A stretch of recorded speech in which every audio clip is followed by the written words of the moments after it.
Paul, in terms of Roberto, could there have been any more done to keep a coach of that calibre here at the club? I think we worked very, very hard over the last couple of years to make the relationship as good as it could be. All good things come to an end.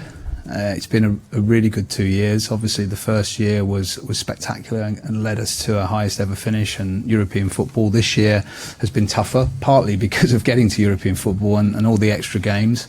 Contended with a lot of injuries at critical times, critical players.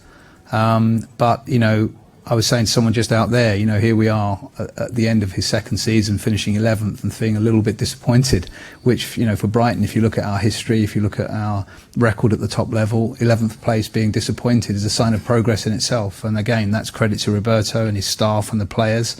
Obviously everyone's sad and disappointed, but it's the right time for him and the right time for us, and we move on.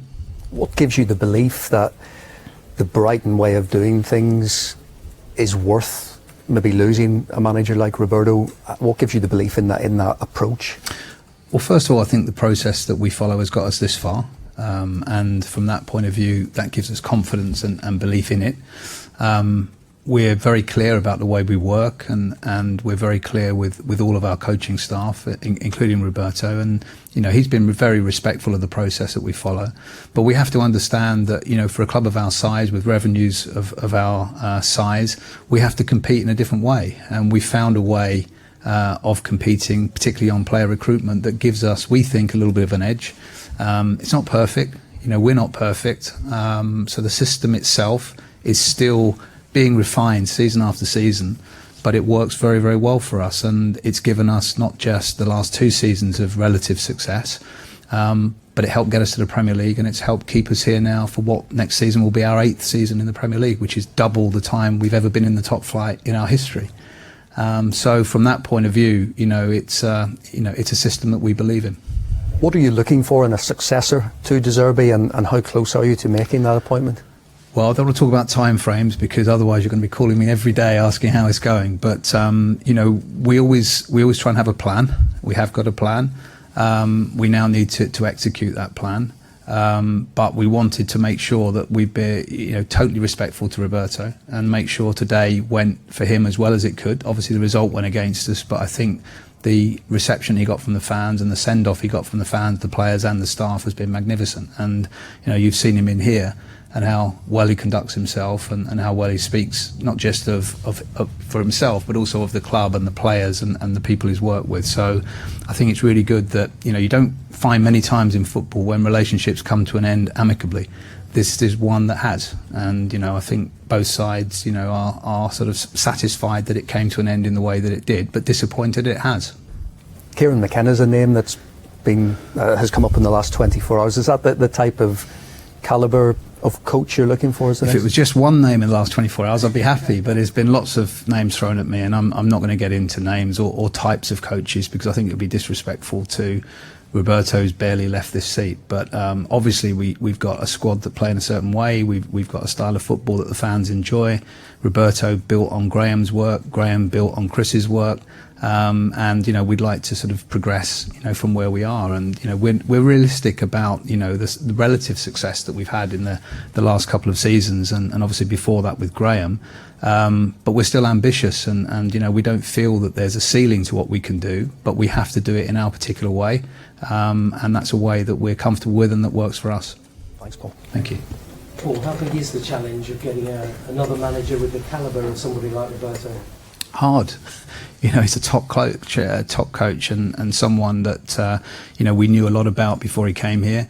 I think he more than met our expectations, particularly in the first season. The second season, clearly, he's been hampered by the injuries that we all know about. But he still managed to finish 11th in a Premier League, the toughest league in the world to play football in. And we went fairly deep in Europa League, fairly deep in FA Cup. And that was with a lot of rotation of younger players coming into the squad, and he's also helped to bring on Jack Hinchelwood, who was a revelation earlier in the season before his injury. So all of those things are big positives, and he will be difficult to replace for sure. How much has he pushed you and Tony and everybody at the club it also comes with that expectation as well. Every day he pushes us, every day, on lots of things, and we've thrived on that additional pressure. I think internally, he wants us to be, has wanted us to be the best we could be from the day he arrived, and I think we saw in that first season, when you push hard, anything's possible. You needed a bit of luck, of course you do, with injuries and form, and players staying in form. He does push hard, but that's part of his personality. He's never going to change. It doesn't matter whether he's at Brighton, Shakhtar, Sassuolo. He'll always be, Roberto, pushing for more and pushing for better. That's what makes him a top coach. Just want a message to the fans in terms of a replacement. I know you don't want to talk about time frames, but does the work start tomorrow morning? Has the work already begun? We don't wait for a coach to leave before we start the work, and part of our process is to make sure we always know who the next coach might be coming through the door. Can't guarantee, because you don't know people's circumstances at the time the incumbent coach leaves, but we work really hard on our coach homework, if you like. We've got ideas. We now need to execute those ideas, and we need to do that in the right way, professionally, but also diligently. The fans can be assured that it's work that we have been doing ongoing for some time. Not because we anticipated Roberto leaving. We didn't reach a decision, a final agreement on that until Friday. So this is still quite new in terms of what we now have to do. But yeah, we have a plan. Andy? You mentioned that there's no ceiling. So what does greater success than what you've achieved already actually look like? Well, I think success for football clubs is all relative. If you're Brighton, finishing third in the Premier League would be an incredible season. If you're Manchester City, it's probably a disappointing one. So when we talk about success and no ceilings, it's all relative to the progress the club has made and the history that we've got. But we certainly want to keep pushing, Andy. The vision for the club is to be a top 10 Premier League club, top 4 Women's Super League club. Just because we've had 2 successive top 10 finishes before this season and now an 11th finish, it doesn't mean to say that vision is achieved. We still need to keep pushing ourselves to finish in the top half of the table. If you do that, you're looking upwards, you're not looking over your shoulder. If you're in that bottom quarter of the table, you're looking over your shoulder, and it's not a comfortable feeling at all for anyone. So we want to make sure that we keep looking upwards, and that means pushing towards that top 10 on a regular basis. If we can do that, that also gives us a chance of competing in domestic cup competitions as well, and go deeper in those competitions. We've had 2 semi-finals in recent years. We'd like to go at least one stage further, and ideally we'd love to win one of those. But again, these are ambitions, and it's important that we continue to look forward and keep pushing ourselves to be better, and to make sure that the fans don't believe that we've hit a ceiling. There is more to come. Paul, have you been fairly optimistic Roberto would stand that agreement would be reached? I think we've kept an open mind, Brian, to be honest. We didn't come to any sort of conclusions too early. We wanted to make sure that we all had plenty of opportunities to talk about how we wanted to work going forward and what it might look like. In the end, we couldn't reach an agreement that worked for both sides. And I think sometimes, you have to be grown up in conversations like that and realise that, if you can't reach the perfect agreement or one that's going to work for both sides, then it's better to stay amicable, stay friendly, be sensible, be grown up, and bring the situation to an amicable conclusion. So many times, I think, in relationships, if they start to sort of fracture a little bit because people have different ambitions or different ideas, then it can become acrimonious, and we didn't ever want it to get like that. It didn't get like that. Roberto was the same mindset. Luckily, we talked and we talked and we talked, and we just didn't get there, and here we are today. And as you saw, there's still plenty of love for him at the club, from the fans, from the staff, from everybody. So, we really wish him well. He's a top coach and a really good person to work with.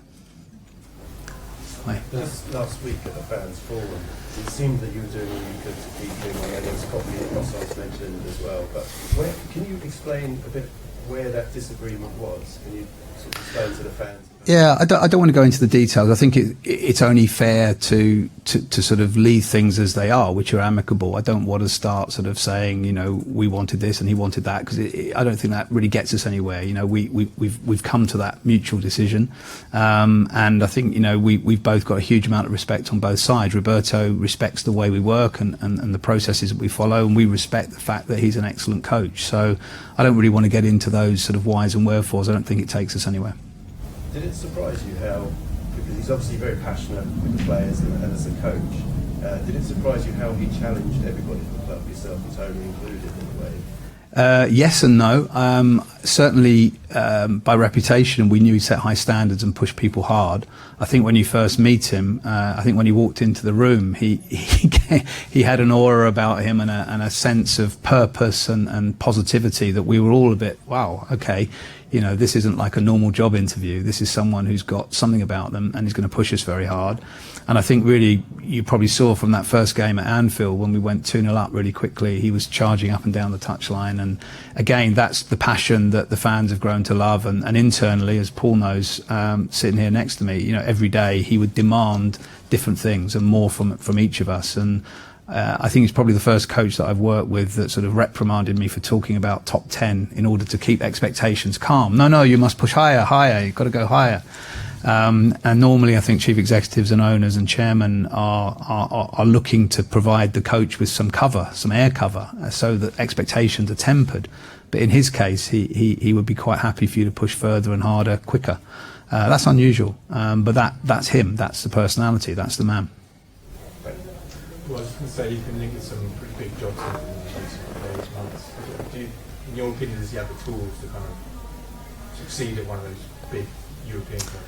He's certainly got the tactical nous and awareness. I think he's got the motivational skills with the players. I think he's got an incredible passion and knowledge of football. I mean, I was talking earlier, I think, to Johnny here about, you know, we were in the stadium, bowels of the stadium in Athens. I think we just finished the Europa League game. We just won. He gets on the coach. The first thing he does is open his laptop to watch another game. You know, the passion to see more, learn more, be ready for the next game, look at the opposition. It's almost like an unquenchable thirst with him. You know, football is his life. I think he's sacrificed a lot in his life to be the best coach that he can be.